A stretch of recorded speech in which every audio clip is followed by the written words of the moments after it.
Gamblers and those preying on my betting downfall, welcome. It's the last Beat the Bookie show of the semester. It's the last Citrus show of the semester, and it's the last show of the Jordan Leonard regime. I'm Austin Barach, and for the first time ever, we're breaking down the 12-team college football playoff on the show. We have the matchups of the 4 playoff games on college campuses. This is an incredible time to be a fan of college athletics. I'm honestly blessed to lead the show into the world of the 12-team playoff. But before we dive into those games, let's recap how Gino Antamarino and Luke Burgess did in the program last week. Pretty good. I mean, that looks pretty good right there. 85 in total profits. Now, most of that was Gino's work. Before we get into that, I do want to debut a bad nickname. I am admitting that this is a bad nickname, but I thought of it this morning. What do we think about calling these two guys the Junior Gym Bros? They're juniors, and they go to the gym a lot. I literally saw them yesterday. They were on their way from the gym as I was going to the gym. You know, we could workshop that. But the Ducks were Gino's big winner. Got them in the parlay. He had some conviction with that. The first touchdown, great stuff out of Gino. Luke, he'll get there someday, but maybe not last week. But for the whole semester, I mean, this puts them up pretty highly. Skyler Wilkes, your new number 1 after his future of Boise State making a playoff cashed. He's above me. He'll be on for a parlay later in the show. I'm there at number 2. That's fine for now. We got room to work with. And now on the list, I mean, Tyler Aiken, negative 33. What are we doing? Then Chloe, it's a whole spot to herself. We're still in the green overall here, but, you know, some people know ball more than others. Now, with that said, let's go to the big games of the week. Jerry, you better yell! Show me the money! Show me the money! We begin with the battle where in 49 other states it's just basketball. But on Friday, December 20th, Indiana is a football state. IU will make the 200-mile trek north to Notre Dame Stadium, where for the first time in forever, NBC does not have the broadcast. I don't think that means anything. I just think it's a quirk that I think is pretty cool. I respect the body of work of these two football teams this season, right? 1 loss each. Both programs well coached. I like both quarterbacks too. Riley Leonard, Curtis Rourke. They aren't anything special, but they are good college QBs. Now, Notre Dame's wins are a lot more impressive than Indiana's wins, but that doesn't really matter here. I believe the Hoosiers keep it close. I am undaunted. I think it comes down to a handful of third downs in the fourth quarter. IU will keep it close within a touchdown. I'm laying $10 on them to cover the 7.5. All right, at noon on Saturday, the 21st, Happy Valley, PA has another whiteout game. SMU, yes, SMU will be playing football in late December in the Northeast. What a world. Advantage, Nittany Lions with that one. Look, I don't love Penn State. For the first half of the season, I thought that they were a little bit fraudulent.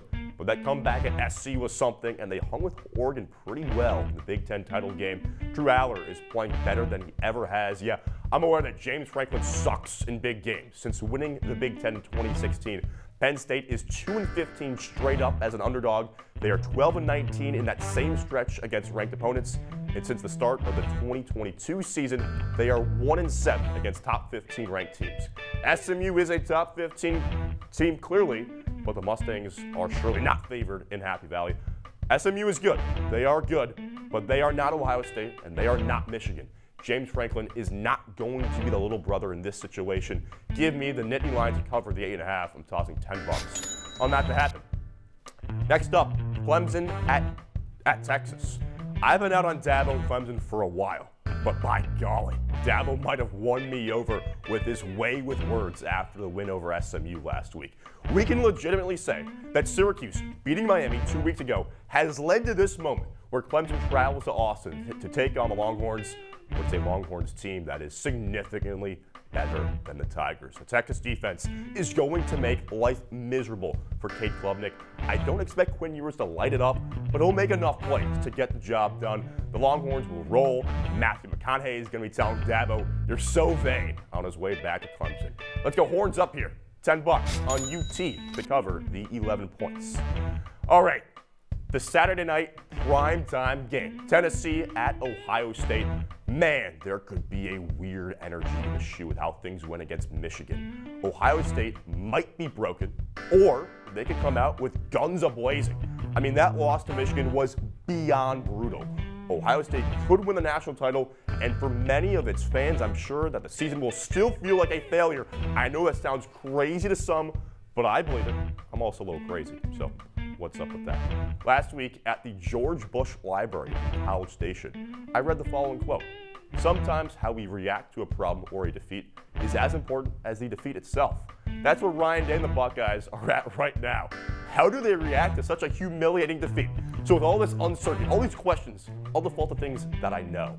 I know that an Oregon versus Ohio State Rose Bowl would feed families.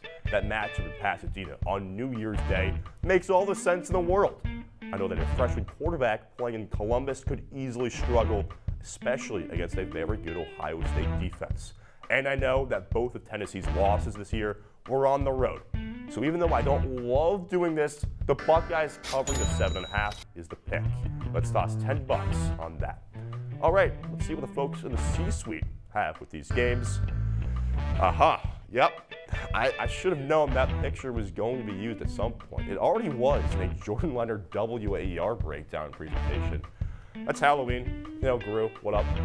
So the C-suite going against me with Notre Dame IU, interesting. Going against me with smooth Penn State. Going against me with Clemson, Texas.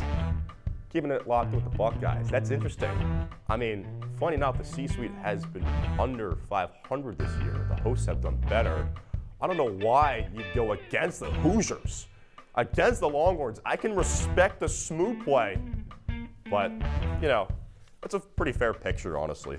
Don't feel bad about that one. All right, let's keep things rolling here. I'm not wasting any time with this one. Syracuse is going to demolish Washington State in the Holiday Bowl. Sure, I'm a homer.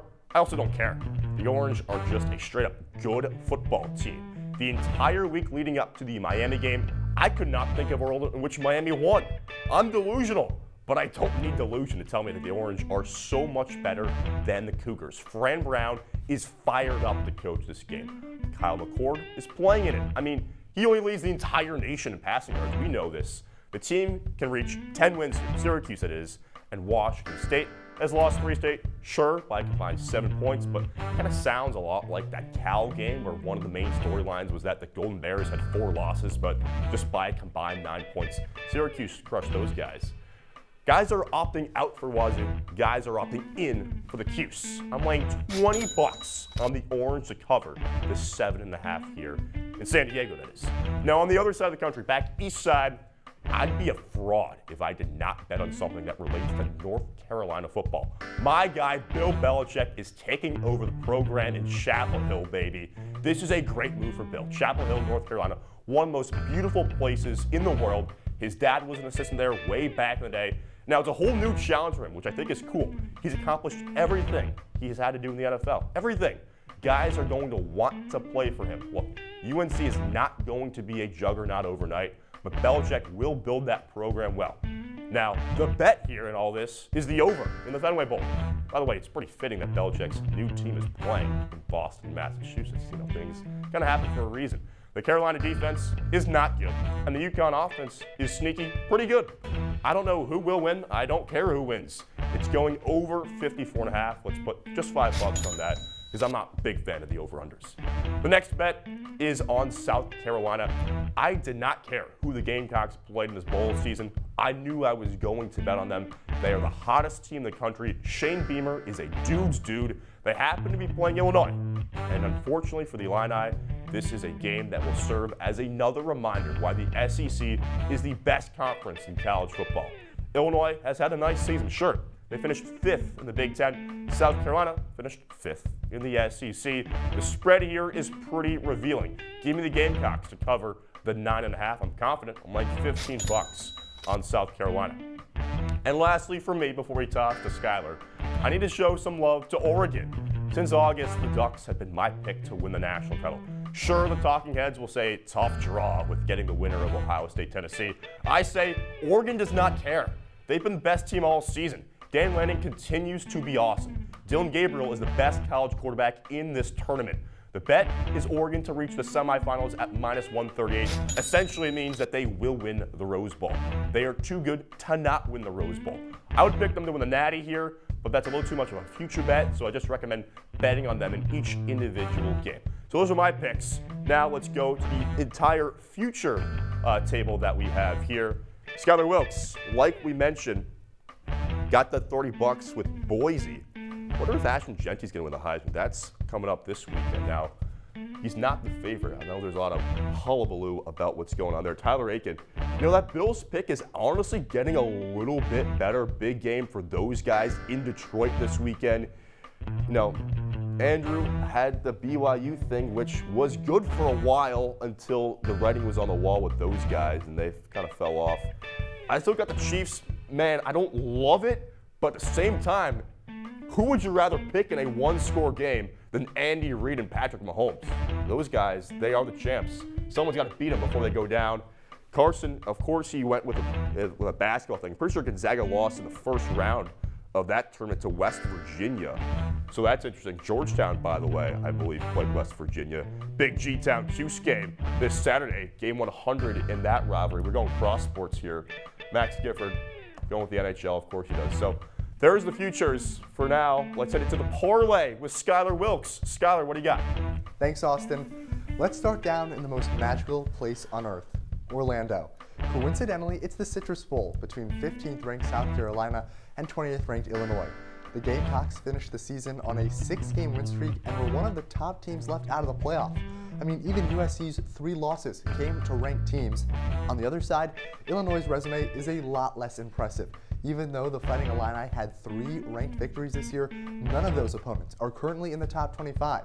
What may be even worse is that U of I beat Purdue, which won a singular game, by 1 point in overtime.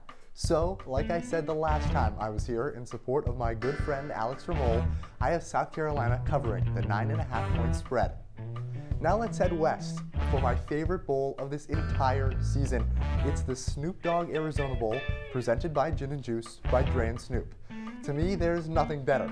Some might say it has shades of the San Diego County Credit Union Poinsettia Bowl. Either way, we've got Miami of Ohio versus Colorado State. Both sides have come in red hot as of late. The Redhawks had won 7 in a row before their upset blowout loss in the MAC championship. Meanwhile, the Rams have taken 6 of their last 7. Much of that success came without star wideout Torrey Horton, too. The bottom line here is both teams are toward the bottom of the conference in scoring offense. However, they're both top 3 in scoring defense. Therefore, with the line set at 42.5, I'm picking the under. Let's head now to the state of Alabama with the Birmingham Bowl. It's Vanderbilt and Georgia Tech, 2 teams with dual threat transfer quarterbacks. What a year it's been for the Commodores. Vandy took down #1 Alabama for its first top 5 win in program history. Clark, Leah, and co. found itself in the rankings too, and in a lot of close games with tough opponents. Now, the Yellow Jackets weren't too bad either. GT ended Miami's undefeated season and nearly knocked off Georgia last week. Vanderbilt has lost 3 in a row, which is a cause for concern. Nonetheless, I'm putting trust in Diego Pavia and Jerry Kill. It's a +108 money line, and I'm taking the Commodores to win. Sorry about that to our good friend Andrew Sullivan. But let's finish things off. Down south for the Music City Bowl with Iowa and number 19 Missouri. Unfortunately, this one has the potential to be a real snooze fest. The Hawkeyes are known for their atrocious offense. While having one of the best running backs in the country in Caleb Johnson, Kirk Ferentz's crew has the worst passing offense in the Big Ten. Although Iowa has put up 4 40-point games this year, it did score just 13 last week against Nebraska. Sadly, Missouri isn't much better. The Tigers sit toward the bottom of the SEC in total offense, even with arguably the nation's best receiver, Luther Burton, partially because Eli Drinkwitz isn't good at coaching. Defense is really where these 2 teams shine. The Hawkeyes have the 9th best scoring unit in the entire country. On the other hand, Mizzou is 20th. So, with a line of 40.5, I feel like it's safe to rock with the under. And all that, $10 to win about $134. Austin, I feel pretty good about my parlay. I feel good about that parlay as well, Skyler. You know ball, man. Good stuff over there. Now let's look at all of our picks here. Kind of crazy second line of that full screen. I don't know if I agree with the spelling or the theme of that, but Notre Dame, Indiana, again, I like IU. Signetti's been a great coach, great story all season. Yeah, they did get blown out at Ohio State, but again, I'm undaunted. I believe in the Hoosiers to make that a really interesting game. I kind of hope it snows there for the aesthetic of a Friday night game that begins this whole college football playoff. that Notre Dame, the history of that place and that setting is going to be awesome. Penn State, again, I like SMU, I really do. It's not a bet against them. It's a bet for Penn State, but also the elements of the Northeast will play a factor. I mean, SMU thought that they were playing in like a winter wonderland when they went to play in Charlotte with that graphic that they posted from their social team. I think that's a little weird. Clemson, Texas. Look, again, the Clemson story has been kind of cool. I've been out on them all season long. I don't think that they're actually a national title-worthy team. I think Texas is a natty-worthy team, a top 3 team in the country. So yeah, Texas will roll in that one. Ohio State, Tennessee. Don't love that I have to bet on that, but given the Buckeyes, it's going to be so interesting to see what the body language of those players is, what the body language of Ryan Day is, and what the energy of that place is, especially if things go sideways. Syracuse, easy one there. I wouldn't be shocked if that spread continues to go up. UConn, Carolina, the over. My guy, Bill Belichick. Going to be a lot of casuals, a lot of casual Patriot fans at Fenway for that one, wearing some Carolina blue. South Carolina is going to dominate Illinois. Sorry, Jake Morrell. South Carolina is just better. And then you got Skyler's parlay there, which includes South Carolina, the under in that Miami, Ohio, Colorado State game out in Arizona. Vandy, the money line there, and Iowa, Missouri to go under. And then finally, I have that kind of future one. I just believe in Oregon so much that they will be one of the 4 teams standing. I do think they're going to win it all. All right, that does it. We've got another month of college football ahead of us. It's going to be glorious. Soak it all in. For the final time ever, thank you to the executive producer of the show, Jordan Leonard, and the associate producer, Adam Hipsky. I'm Austin Barach. Enjoy the games.